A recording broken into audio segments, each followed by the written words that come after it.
Bjarni, þú ætlar að fjalla aðeins A-riðilinn fyrir okkur. Hvernig líst þér á liðin þar?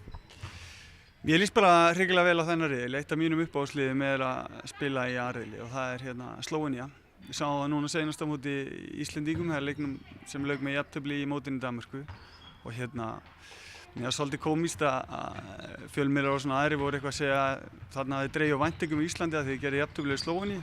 Slóvenjarnir eru með frábært lið og eru bara með virkilega vel samsett lið. Strákar sem spila hrikalega vel saman, góðan bolta og afskaplega góður í því að leita einfalda lausna og spila hvern annan uppi, pluss mjög sterkir í svona 2 og 2 samvinnu og spila svona virkilega skemmtilegan bolta, oft sirkusmörk og svona góða sendingar sem gleði auga.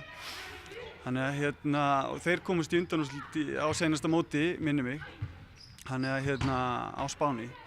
Þannig að já, það verður gaman að fylgjast með þeim, en ég held þó að Spánverjarnir eigi nú eftir að taka hérna riðil. Þeir eru náttúrulega með ógnarsterkt lið eins og þeir hafa haft síðastliðin. Já, ég veit ekki, 10-20 ára eða eitthvað. Þannig að ég býst við að þeir eru eftir að klára hann riðil.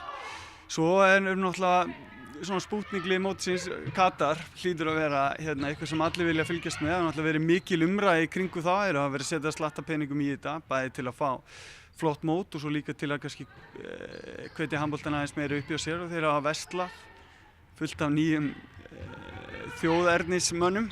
Þannig að það er svolítið gaman. Ég kynnti mér aðeins svona hvaða leikmenn voru þarna. Ég sá að það var eitt strákur sem ég spilaði með út í Frakklandi sem er mjög góður en komst því miður ekki í franska landsliðið. Þeir voru bara með virkilega sterka menn í þeirri stöðu. Þannig að hann heitir Ronje, hann geti komið svolítið óvart.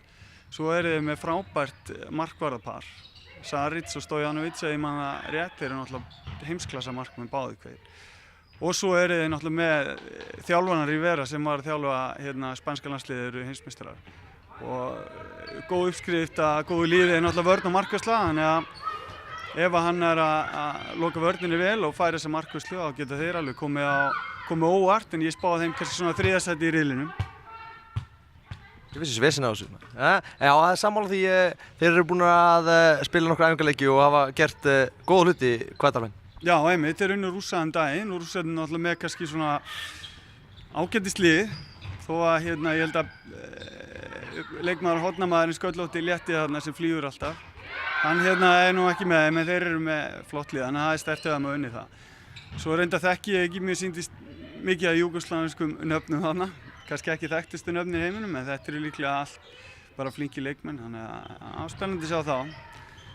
Við erum með Hvíta-Rússa sem hafa verið, við mættum með hann ekkert svo langt síðan í undanriðli við Íslendingar og ég hugsa nú samt að þeir séu bara, já, þeir verða að berast kannski við Katararnir 3. eða 4. sæti. Og svo held ég þetta Brasilía, þó að Brasilía urðu heimsmeistara kvenna, það er ekkert svo langt síðan. Þannig að það er að koma, þeir hafa verið að bæta sig mikið síðastliðin ár. En ég hugsa að þeir séu ekki komnir alla leið til að komast upp úr riðlinum. Þannig ég spái svona Chile næstir og Brasilía þar á eftir. Já, þannig að þetta verður spáð Slóvenía, Katar og þá Hvíta-Rússland sem að komast áfram upp úr þessu riðli.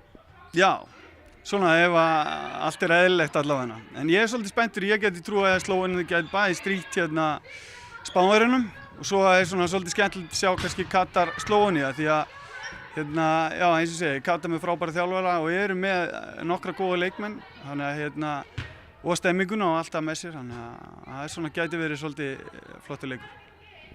Þakka fyrir Bjarni.